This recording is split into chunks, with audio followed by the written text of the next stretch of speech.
बात है मैं करवा मोबाइल को थोड़ा शांत कर लें। मोबाइल बंद करा दिए आप। अभी प्रोग्राम करा देंगे, सभी का ये कॉमन शुरू हो जाएगा, वो ऊपर पर डाल देंगे। सुदत्त व्यापारी थे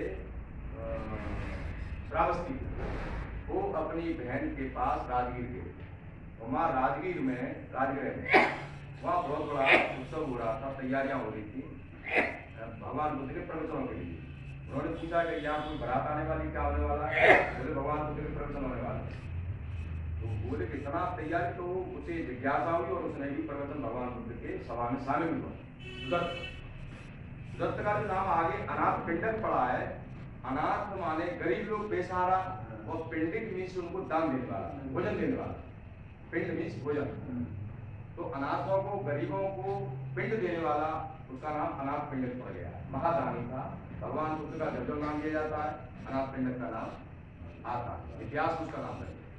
उसने भगवान बुद्ध को उपदेश सुने, बहुत प्रभावित हुआ, मानी कि मैं जो है अपने श्रावस्ती नगर में भी भगवान बुद्ध की संदेशना कराऊंगा, जिससे लोगों को वहां को लाभ मिल सके।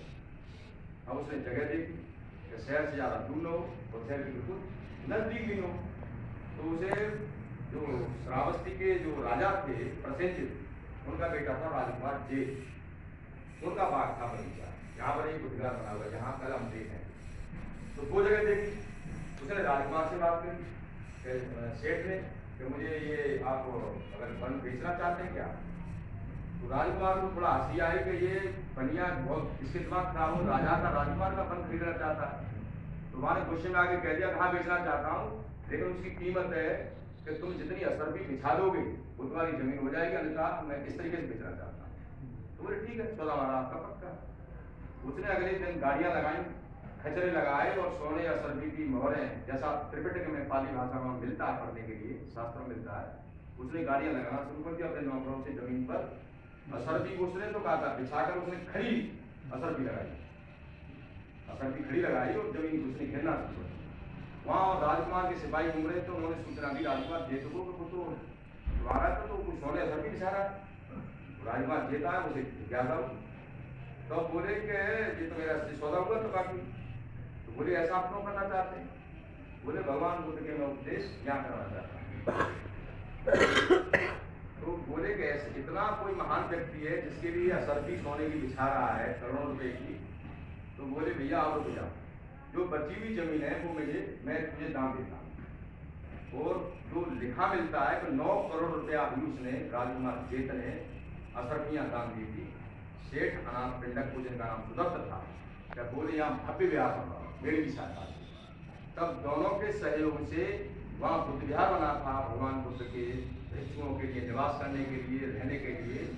तब उसका मिला जुला नाम रखा गया है अनाथ पिंडक का जेत बना विहार। जितने भी सूत्र हैं वो यही शब्द आता है, अनाथ पिंडक का महाजेत बना विहार। उसमें जो आप देखने को मिलेगा, एक तो वहाँ जहाँ भगवान बुद्ध का ये विहार बना हुआ था वो खंडहर आपको देखने को मिलेगी। दूसरा वहाँ पर आनंद ने महाबोधि वृक्ष ला करके बोध गया से वो वहाँ रोकी थी, एक पेड़ रोपा था, तो वो पेड़ की पूजा होती है, जिसकी पूजा महाप्रजापति गौतमी भी किया करती। आज वो वृक्ष तो मेरे ख्याल से 3-4 बार टूटा है और उसकी शाखा ही बची है। मतलब जो इसके भी तो पीपल के पेड़ के भी तो बीज होते हैं ना, उगाते हैं, तो वो उसी की शाखा लगती आज भी वो जो है पेड़ वृक्ष का जीवित है। वहाँ उसको रोकने के लिए गार्डन लगे हुए लोहे के, जिससे उसकी शाखाएं टूटी है, वो आपको देखने को मिलेगा। तमाम भिक्षुओं के जो उपासक अरहत थे उनके वहाँ चैत्य बने हुए हैं, ये आप देखने को मिलेगा। तो ये जेतवन बिहार घूमने के लिए बहुत ही रमणीय जगह है, पूज्य स्थल है, भगवान बुद्ध ने वहाँ बरसात की। दूसरी वहाँ जगह आगे चल करके थाईलैंड की महारानी ने वो बनवाया है, बहुत बड़ा बुद्धघाट बनवाया है, ये आपका विपश्यना के मेडिटेशन सेंटर। तो उसमें एट ए टाइम हजारों आदमी बैठ सकते हैं, वो बहुत बड़ा दिखाई देता है। और भगवान बुद्ध की 80 फुट की प्रतिमा है, बिल्कुल गोल्डन कलर में, दूर से दिखाई देती है 6-7 किलोमीटर दूर से, लेकिन वो पिछले कोरोना काल से बिल्कुल बंद, अंदर जाने नहीं देते, तो हम बाहर ही खड़ी कर देंगे, बस वो आपको दिखा देंगे। और आगे चल करके अनाथ पिंडक का स्तूप है, नहीं उनका, यस, अनाथ पिंडक का जो कोठी कहते थे खजाना है, तो वो उनका कुटी मिलेगी आपको देखने के लिए, कच्ची कुटी बोली जाती है। उसके सामने ये बनते अंगुलीमाल का स्तूप, या तो उसे स्तूप कह लो और या उसे कह सकते हैं आप उसकी गुफा अंगुलीमाल की। लेकिन इसमें वहाँ तर्क आता है कि खजाने के पास अंगुलीमाल डाकू की कुटी कैसे बन सकती है, डाकू और खजाने के पास, तो उसे स्तूप ही कहा जाता है। क्योंकि अंगुलीमाल के बारे में आपको जानकारी होगी कि वो बाद में डाकू बन गए। भगवान बुद्ध की देशना के बाद जो हत्या की उन्होंने 1000 हत्या की है, और भगवान बुद्ध के प्रवचनों को सुन करके शांत हुए, क्योंकि वो गुरु ने उनको बहकाया था। उनके जो गुरु थे दक्षिणा में 1000 सर मांगे, 1000 आदमी हत्या मांगी, तो उन्होंने इसी उद्देश्य से कहा था कि 1000 आदमियों को मारेगा तो कोई ऐसा होगा तो वो इसका कत्ल कर देगा, ठीक है ना। क्योंकि ऐसा भड़का गया था गुरु पे और अंगुलीमाल पे अवैध रिश्ता हो गया था। ये लोगों ने जो शिष्य थे दूसरे को चिढ़ते थे। अंगुलीमाल बहुत ही श्रद्धावान, अनुशासन मानने वाले मेधावी छात्र थे। तक्षशिला विश्वविद्यालय से पढ़ के आए थे, लेकिन छात्र चिढ़ते थे कि गुरु माता और गुरुजी जो उन्हें पढ़ाते थे वो उनसे बहुत प्यार करते थे। देखो मेधावी छात्र होता है, चाहे बच्चा हो हमारा, बेटी हो, जो बच्चे पढ़ने लिखने वाले होते हैं, अनुशासन मानते, सब लोग माता पिता प्यार करते हैं, गुरुजी भी प्यार करते हैं। उन छात्रों को जो उनसे चिढ़ते थे वो उन्होंने गलत आरोप लगा दिया, झूठ आरोप लगा दिया और गुरु को भड़का दिया। तो गुरु ने कहा कि अगर इसे मैं मारता हूँ तो ये ताकतवर बहुत है, ये मुझे ही मार देगा। अगर मैं इसकी हत्या करवाता हूँ तो मेरे गुरुकुल में पढ़ने के लिए कोई नहीं आएगा। इन दो कारणों से उसने यही चुना कि तू गुरु दक्षिणा में क्या देगा मुझे, फिर इसे चापूरी होगी। तो बोले जैसा गुरु आपको जो मांगो, कि मैं 1000 व्यक्तियों की हत्या करके लाऊं, ये मैं तुमसे मांगता हूँ। उसका उद्देश्य यही था कि ये 1000 को कोई मारेगा, कोई बलवान आदमी मिल जाएगा, उसका कत्ल कर देगा, मारा खाने का।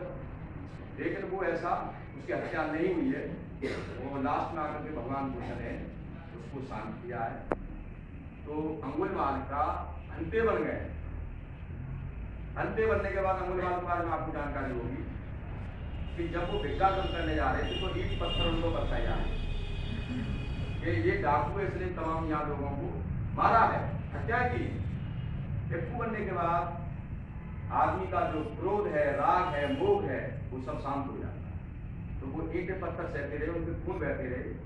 वो बुद्ध के पास आते हैं, बुद्ध देखते हैं तो ये दर्द नहीं, पीड़ा नहीं हो रही कि मुझे कोई पीड़ा नहीं हो रही, अब मैं इन चीज से सबसे बाहर जा चुका हूँ, कोई बदले की भावना तो कुछ नहीं, मैंने जो कर्म किए थे उसका वो मुझे दंड दे रहे हैं।